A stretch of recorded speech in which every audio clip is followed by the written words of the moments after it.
Hey guys, Rudy Babakin with Los Locos here, and today we're going to be tying a very simple roosterfish fly that's been very successful for us. It's based off of Joe Blado's Crease fly, and we've been using them with intermediate lines and fluorocarbon leaders just to get right underneath the film of the surface there, and it's been very good for us.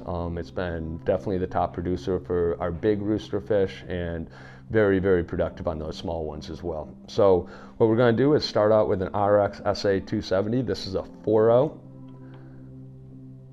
Get that in the vise nice and straight there. And again, I'm going to be covering the whole hook shank here with this Danville flat wax. I am a big believer that having flat wax on the hook shank makes a much more durable fly that won't spin, as opposed to some of your gel spun threads that are a lot stronger, but they seem, because they're gel spun, they seem to slide around the hook a little bit. So get a nice base there, and then we're going to be using these hairline small plastic rattle beads. Make sure they're the plastic ones, not the Pyrex. The Pyrex, if they hit them against the boat or a fish eats them too hard, they'll shatter, and then you've got glass in your fly and the rattle's no good anymore. These plastic rattles, they seem to be a lot more durable. So these plastic rattles, they got this little tag here. It's really good for attaching to your hook shank. So I'll do a few loose wraps over there and then a few loose wraps over the whole rattle here. And important that you don't want to go too tight, just because if you go too tight, you'll actually dig into that plastic and these beads will stop moving. So a lot of the times I'll actually put the fly in the vise like this, and you can watch those beads go from top to bottom. Make sure that you cover this. Don't go too tight on this. You want those rattles to be pre-swinging there. And again, I try to put the hook shank in a little off-kiltered, making sure that they're always moving every few wraps and that you didn't cinch those guys down to one side of this rattle. So I like the SF fibers. Something that we've noticed is very important for these roosterfish is having transparency in the fly.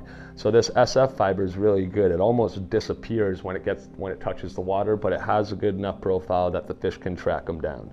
So I use the SF fibers. I fold them directly in half, and then you don't have to be too pretty about how you tie them in, but make sure you kind of roll it around that rattle there and then secure it in. A lot of the times I will actually cut this tag end off. It makes a little bump in the foam there. Not needed, but it makes it look a little bit neater. So once we get that there, we're going to do the top color.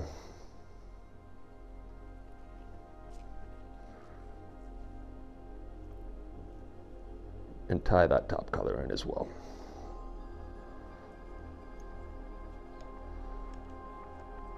Fold that right over itself. I've got a little too much material there, so I'm going to pull a few of these out, save it for the next fly. This fly doesn't have to be terribly bulky. It's kind of amazing to see these massive 50+ pound roosterfish track down on this tiny little baitfish fly. They see it from 50 feet away, they'll beeline over to it and hammer it. So once we get that into place, we got the tail, we got the bead, or we got the rattle here, and so now we're ready for some glue, and that's majority of the tying process. It's a very quick, easy fly. So here I'm going to put a lot of super glue on this hook shank, on the rattle, on all the materials.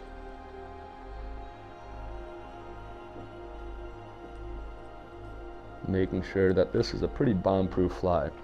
And just for fouling purposes, this fly doesn't foul too much, but I do like to cut the foam a little short there.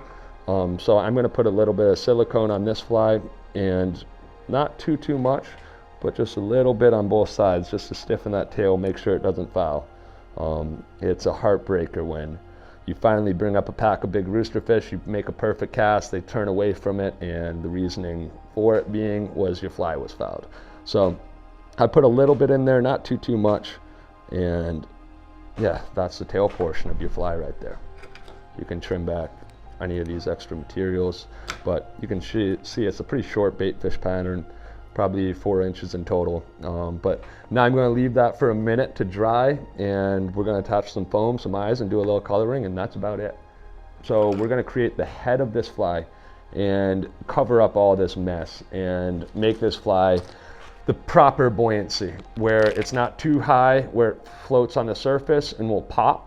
You don't really want that. You want a fly that's going to be just in the film and pushing a lot of water and moving, just like what we like to think of as one of their favorite food items, and that's a flying fish.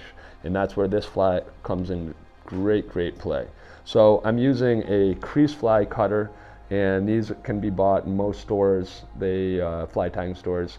And again, I like to use a 3mm foam here. So normally on these sheets you can get from Hairline, I find like the middle point of this foam, and I try to cut right on that middle point, and that gives you 3 on the bottom, 3 on the top, so 6 per sheet, 6 heads per sheet. And very important thing, I see a lot of people throw these away, these little blocks. I don't know what they're made of, but they protect your blades. So very important thing to have if you want to keep this tool for a good amount of time. So if you get to the halfway point, try to make sure it's centered. It's not too needed. I'm going to trim the bottom anyways. So press down on that, cut that foam, making sure you got a nice clean cut there. Looks something like that. Fish this out of that Crease fly tool. And then I like to mark this. I don't like it moving too far behind the bend. Where it starts to bend, I go a little bit past that and then trim there. And then from there, I'm going to try to make a nice even cut across the whole foam body here. So now you got a nice piece like this. For this process, I personally like a super glue that's more of a gel based. We've got a lot of liquid based super glues, like this Cola Loco one that we get a lot down here, your normal Zap-A-Gaps. But if you can find something that's more of a gel super glue, it'll make your life a lot easier. You want to put some of this gel super glue. This stuff's not too jelly, but the jellier the better. It allows you to put this guy exactly where you want it. So the end I cut, have it towards the back. The end that's natural, it's kind of got a nicer taper. Put that right behind the eye. And I like to have a little bit of an overlap on the bottom here. So you can see there's just a tad bit that they're going to end up connecting there. So I normally do one side, press it in, make sure it's nice and secure. Now switch to the other side here. And put a lot of super glue on, especially the gel stuff. It's not gonna fall off your fly, and it will be utilized. So then after that, I fold this over, and with this large Crease fly cutter that we just used, this small rattle beads is about the perfect size to be able to wrap around it and have it secured in the bottom here with just enough overlap. So get that all nice and secure, the first part, and that's to the hook bend. And at the hook bend, you can see there's a little bit of a tag end there that hasn't been connected. So afterwards, I go in and I put another couple dabs of super glue on that there, and then pinch that down. So here, normally what I'll do is I'll put one of these binder clips on these and give that a few minutes to sit. And after a few minutes, I'll put another dab of super glue on here just for added durability.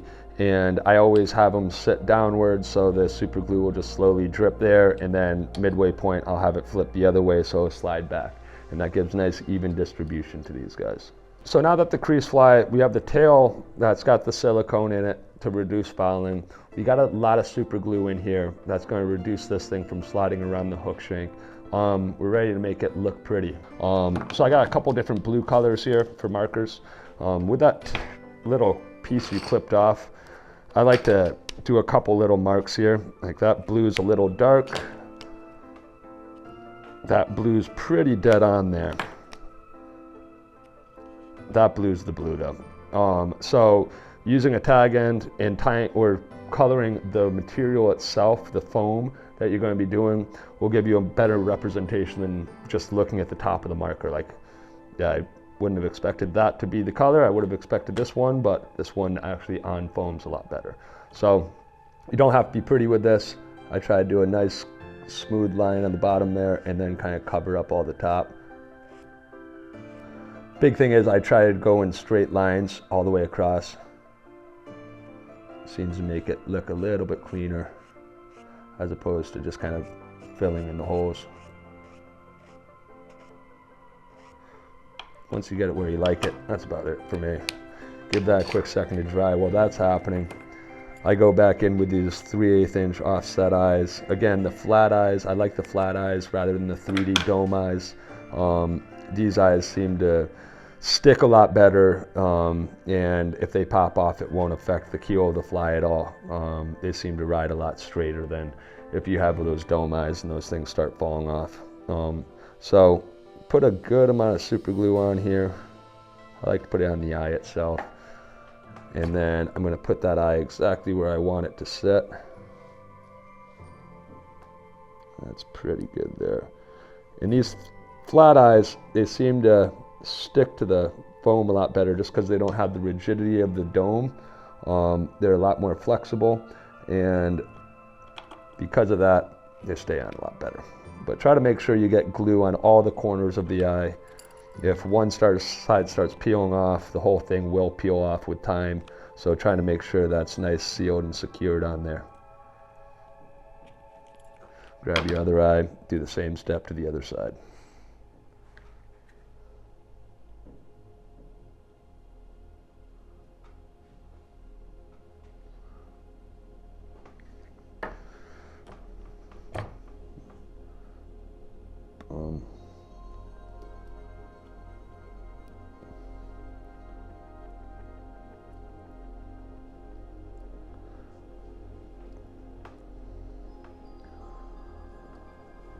And that, actually I got a little bit of space here. So if you can always fold these guys back up if the glue's not completely dried. Make sure you get all the corners of these eyes before you secure it down. Again, the eye is not too important. If these flat eyes fall off, it won't affect the fly at all. But this is it. This is a very simple baitfish fly. Some of the great things about it is the tail is very translucent. It'll almost disappear in the water. And you've got a big head here that's first going to keep it in the water column, push a lot of water, and with the addition of that rattle, on top of it being a little bit of noise in there, I don't think that makes a big difference, but having the density of the rattle in there, it drops it right below the film of the water. And matched with an intermediate line and a fluorocarbon leader, this thing has been absolutely deadly for us for the big rooster fish.